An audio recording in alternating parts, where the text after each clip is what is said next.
Now I'm out here in the back patio area and I grew some tomatoes, but I ended up having more than I planned. So they just keep multiplying.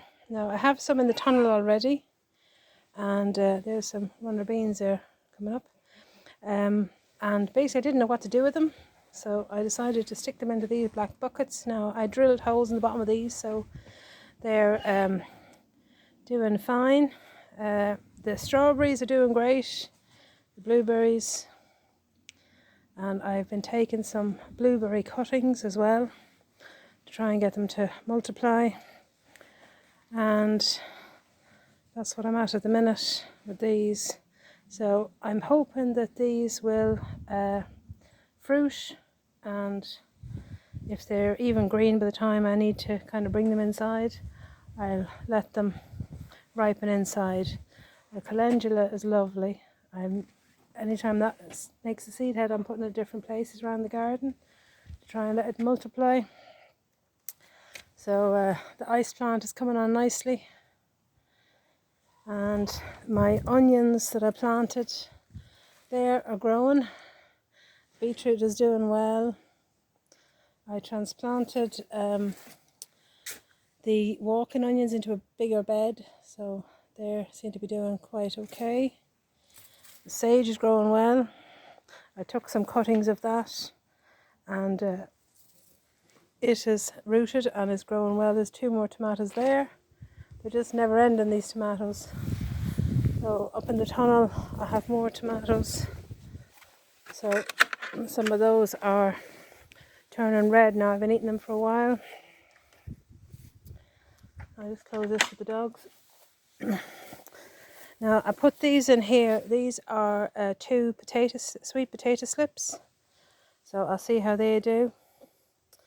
Now the big bed here is full of the walking onions. It's just too many onions in these smaller beds, so I just transplanted them into there, and I'll just let them take over. Eventually this whole bed will be walking onions. So the courgettes are doing good. They seem to be thriving. There's no courgettes on this at the minute. The peas are kind of coming to an end. I'm letting some of those go to seed, and the runner beans are starting, which is nice. Another courgette again here. These are just mad. They just spread and spread. They're lovely. So I think I'll come up with a different area for these next year. They're just starting to put on the little fruits behind. So hopefully there'll be some more courgettes. There's a few more tomatoes thrown in there. I didn't know where else to put them, and they're growing away. So in this bed I planted some garlic. It's Spanish garlic. It's a red-skinned garlic. So there was parsnips in here. So I basically let them go to seed, and I shook down some of the seed, and they seem to be starting now. So hopefully I'll end up with parsnips in here. Oh, lovely butterfly. Hopefully I'll end up with some parsnips in here along with the garlic. But one thing was funny, when I was putting these in, there was actually an ant nest in here, and I planted the garlic in, and all of a sudden they all legged it. So I don't know if ants really don't like garlic, or they just didn't like the fact that I was around them. But I'm going to have to look that one up, see if ants don't like garlic. So maybe someone knows. If you do know, please put it in the comments below, and let me know what the story is. So as you can see, there was loads of parsnip seeds. Parsnip seeds. So I just literally whacked some of them off in here and just let them do their thing. There's a few little beetroot too coming up here. The weather was so weird. I planted a load of seeds and then nothing happened. And then I planted more seeds, so it was kind of a bit of a mishmash this year. We kind of have to identify it as it comes up. But I really don't care. Once it comes up, it's good. The cabbage I had to kind of net because the cabbage white butterflies were doing a job on it.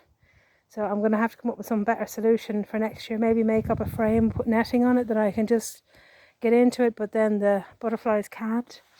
So there's something to think about. These ones are doing better now since I put the net over them. They seem to be getting on better. What else? I pulled up what was in here. It was a few old cabbages and stuff like that, so I transplanted some Swiss chard here, and then there's some radishes there that need to be eaten or used up. The asparagus bed is coming on. I'm just letting it come up, the ferns come up, and then I just let them go down again. I'm just trying to build up the strength of the crowns. So there's 1, 2, about 4 crowns I think in this bed. So hopefully eventually we'll get asparagus. Now I'll show you the tomatoes, how they're doing this year. Now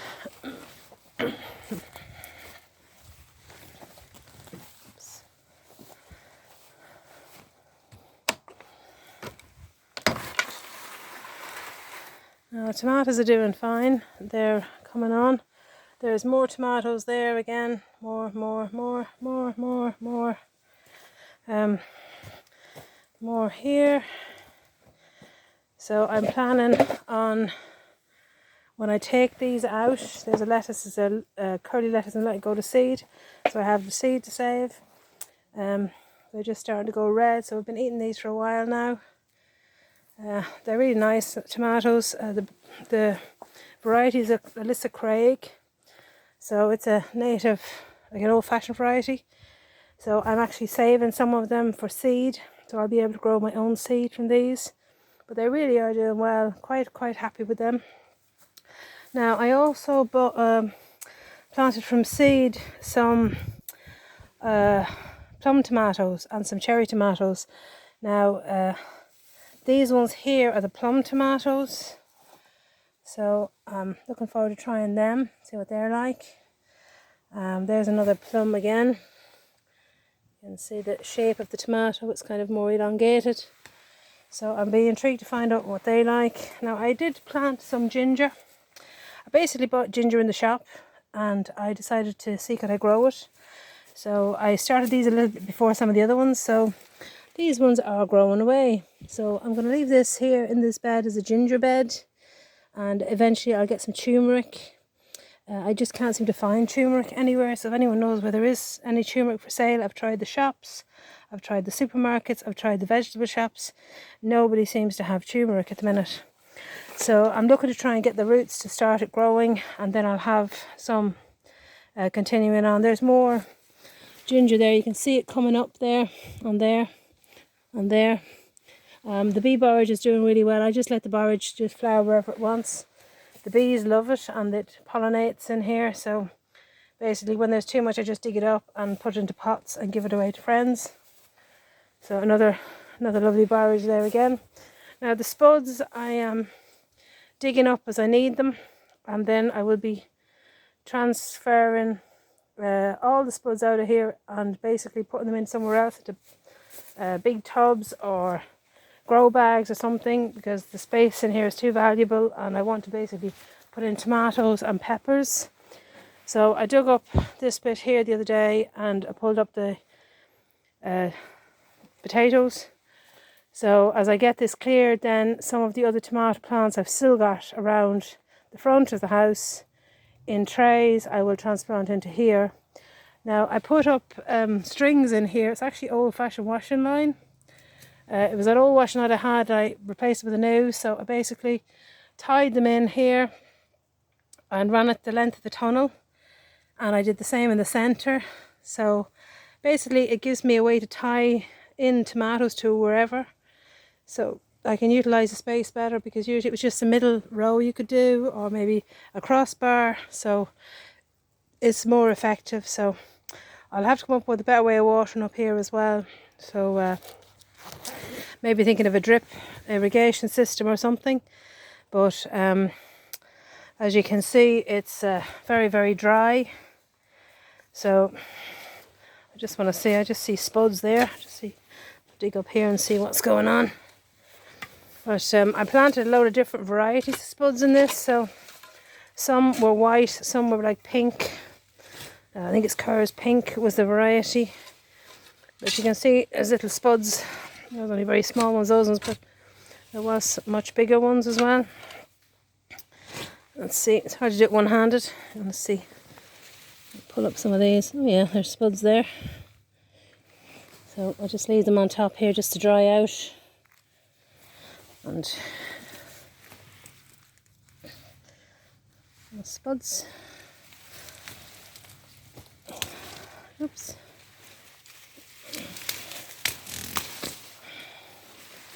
But it's just too much area for what you get. So I don't really want to waste the space next year. Oh, more spuds. And I'll have to be very careful as in getting every single spud out of here, because otherwise they just keep multiplying and multiplying. And I don't want spuds in here at all. So it was kind of one of those things, you tried it and nah, I don't think it's a good idea. So, but some of them were kind of white spuds and some of them were the pink spuds. So, some of them quite good size of potato as well, like that's my hand. So you can see they're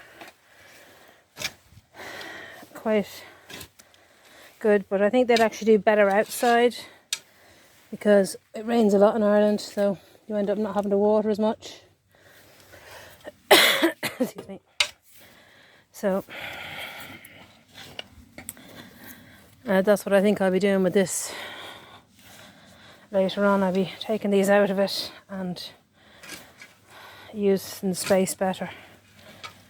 So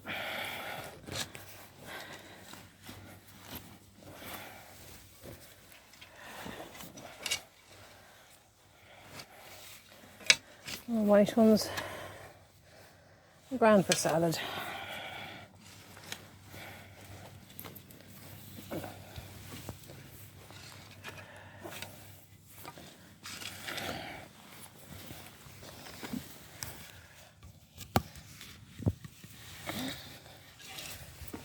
More baby ones.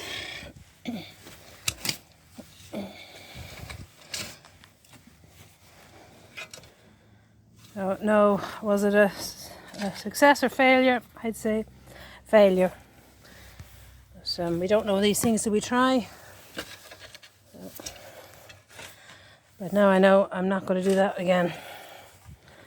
It wasn't that they didn't put on enough growth, because they really did.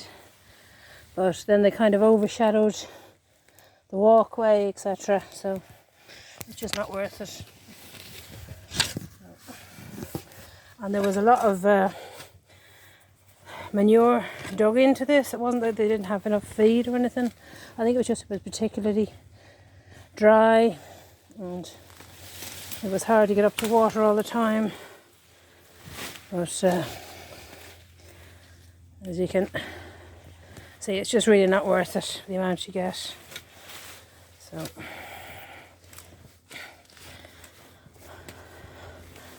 I think tunnels don't work for potatoes. So that's it. Anyway, I'll update you more with what's going on in the tunnel when it gets tidied up again. Thanks, bye for now.